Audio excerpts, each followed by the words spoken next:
Hi, everyone. My name is Alexandra Galvin, and I'm a researcher here in the Family Policy Unit at the Center for Social Justice. Today, I'm going to be going over some of the highlights from our latest report, No Honor and Abuse, Harnessing the Health Service to End Domestic Abuse. So a little bit of background on the subject. We actually know from the ONS that domestic abuse affects more than 2 million people every year. And altogether, that actually blights more lives than prostate cancer, breast cancer, and dementia combined per year. Over the pandemic, we saw a huge soar in the number of domestic abuse-related offenses. And the latest stats from the ONS actually revealed that since March 2019, there's been a 20% increase in these types of offenses. All that being said, we actually know that an estimated only 17.3% of victims do report domestic abuse to the police. What we actually see is that most victims feel a lot more comfortable speaking to health professionals such as GPs or midwives or health visitors so that they can actually be identified and referred to the appropriate services. When looking at some of the issues in the present system and why people tend to not report or why reporting rates might be so low, we went to look at the health service themselves and attitudes from GPs and other health practitioners to see where this shortfall might be. We actually found a YouGov survey from 2019 that found only a third of NHS patient-facing staff felt as though identifying domestic abuse was a part of their job. There is an overwhelming lack of responsibility and a complete lack of training for identification as well as referral resources. We took a dive into the serious case reviews that were published in 2019, knowing the association between child maltreatment as well as domestic abuse, to try to see if there was a little bit more shortfall happening throughout those cases. We actually found that within 80% of these serious case reviews, there were aspects of domestic abuse. And within 70% of those cases, we saw that either the victim or the perpetrator had presented themselves to a health official.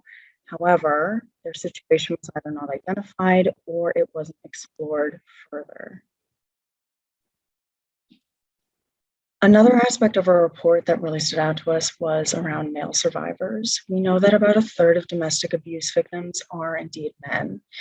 Looking at a recent analysis of domestic homicide reviews, we also found that a lot of services tend to be dismissive towards women's abusive acts towards men, and the stigmatization of masculinity tends to be a large barrier for men to actually come forward and identify as victims.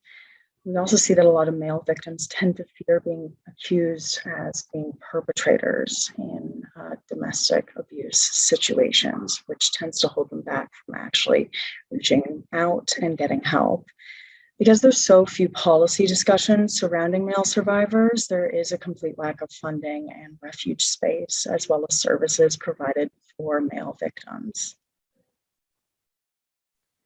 The next part of our report that really transformed some of the recommendations that we have surrounds honor abuse. Honor abuse is defined by the CPS as an incident or a crime involving violence, threats of violence, intimidation, coercion, or abuse, which has or may have been committed to protect or defend the honor of an individual, family, and or community for alleged perceived breaches of the family and or community's code of behavior. What we actually found was that both practitioners, charity workers, and victims themselves have a really hard time identifying with this term. We spoke to Shaila Pervez from Roshni Birmingham, who runs a national honor abuse helpline. And she actually found that a lot of the victims who would call her would be describing what is deemed honor abuse, but would simply just identify as a victim of domestic abuse themselves. There is this link between honor abuse and honor killing that tends to hinder people from actually identifying as victims. There's a complete lack of data that's actually surrounding honor abuse. However, the Leeds-based charity Karma Nirvana did see a huge surge in cases by 81% during the pandemic. We also see that police records show only 2,725 honor abuse related offenses per year. However, that's likely grossly underestimated, as, like I said earlier, a lot of these victims tend to have a hard time identifying with the term itself. So just to go over a few of our highlighted recommendations, first, we recommend that the NHS England and the Department of Health and Social Care actually need to take lead in combating this health crisis. This should drive home the point that health professionals do have a duty of care for the individual who is affected by domestic abuse, regardless of what community they might belong to. We also recommend that the DHSC should introduce statutory training for all health professionals, not just GPs, but also nurses and health visitors, to actually train in identification of victims as well as perpetrators of domestic abuse and their children, and offer them referrals to appropriate services. We would also like for men and boys to be classified as victims of intimate violence and abuse against men and boys, and have their own parallel strategy to what women and girls have currently, so that it doesn't actually hinder the support for women and girls.